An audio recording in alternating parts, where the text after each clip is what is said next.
రవి గారు, విజయసాయి రెడ్డి గారు పార్టీ పెట్టబోతున్నారు. అది కూడా రేపు రాబోయే శ్రావణ మాసంలో పెట్టబోతున్నారంటూ వార్తలు వస్తున్నాయి. ఏమంటారు సార్? చాలా రోజులుగా ఇది ఉంది. విజయసాయి రెడ్డి సూటిగా కూడా చెప్పారు. ఆయన ఏంటి చేస్తే వ్యవసాయం చేస్తాను, లేకపోతే ప్రజలకు సేవ చేస్తాను, నేను రెడ్డి అనే మాట చెప్పారు. ఈ మధ్య తాజాగా ప్రముఖంగా వచ్చింది. కాబట్టి విజయసాయి రెడ్డి నిర్ణయించుకున్న తర్వాత చేసే రెండు అంశాలు, ఒకటి పార్టీ పెడతారు, రెండవది మీడియా సంస్థ కూడా స్థాపిస్తారు అని. ఈ మధ్యలో మీరు గమనిస్తే ఆయన నిరంతరం ట్వీట్స్ చేస్తూ ప్రతి విషయం మీద స్పందిస్తున్నారు. భోగాపురం ఎయిర్పోర్ట్ మీద కూడా విజయసాయి రెడ్డి మాట్లాడారు. క్రెడిట్ వారు వైసీపీ టీడీపీది మాట్లాడారు, కానీ విజయసాయి రెడ్డి తన క్రెడిట్ కూడా నేను దీనికోసం నిరంతరాయంగా పనిచేస్తూ వస్తున్నాను, చాలా సంతోషిస్తున్నాను అన్నారు. అందులో జగన్మోహన్ రెడ్డి, చంద్రబాబు నాయుడు ఎవరు అన్న దాంట్లోకి ఆయన పోలేదు.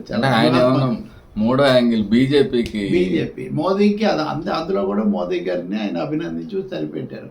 కాబట్టి ఇప్పుడు ఆయన స్పష్టంగా మోదీ దేశానికి ఆదర్శ నాయకుడు. కాబట్టి నేను ఏం చేసినా మోదీని బలోపేతం చేయడానికి, ఆయన ఆదర్శం వ్యాపింపజేయడానికి చేస్తానన్న పంథా తీసుకుంటున్నారు. రెండవది విజయసాయి రెడ్డి అనగానే సూటిగా అందరికి గుర్తొచ్చే జగన్మోహన్ రెడ్డితో ఆయనకున్న సుదీర్ఘ సాన్నిహిత్యము.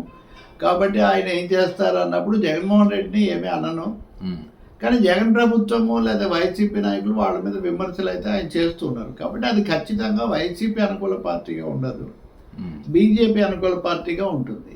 బీజేపీ అనుకూల పార్టీ అన్నప్పుడు మరి కూటమి కదా, తెలుగుదేశంతో ఉన్నారు కదా, మరి తెలుగుదేశం పట్ల ఎలా ఉంటారు?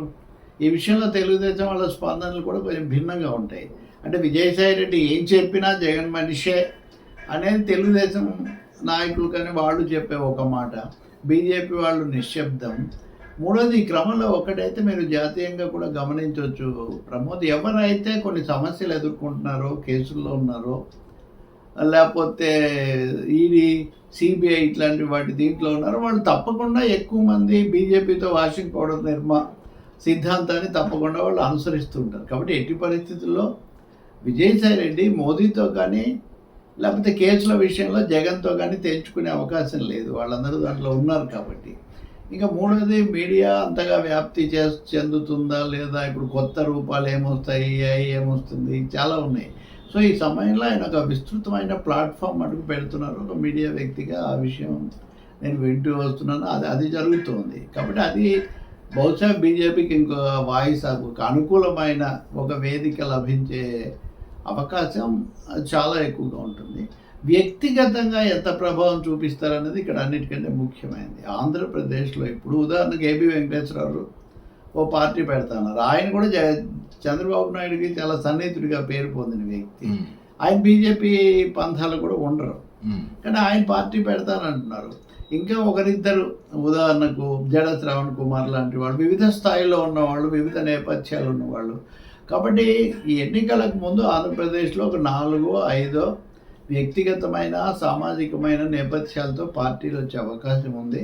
ఇక్కడ పైకి ఫేస్ ఎవరు కనపడినా కానీ వీళ్ళ వెనుక కొన్ని శక్తులు ఉన్నాయనేది చాలా స్పష్టం.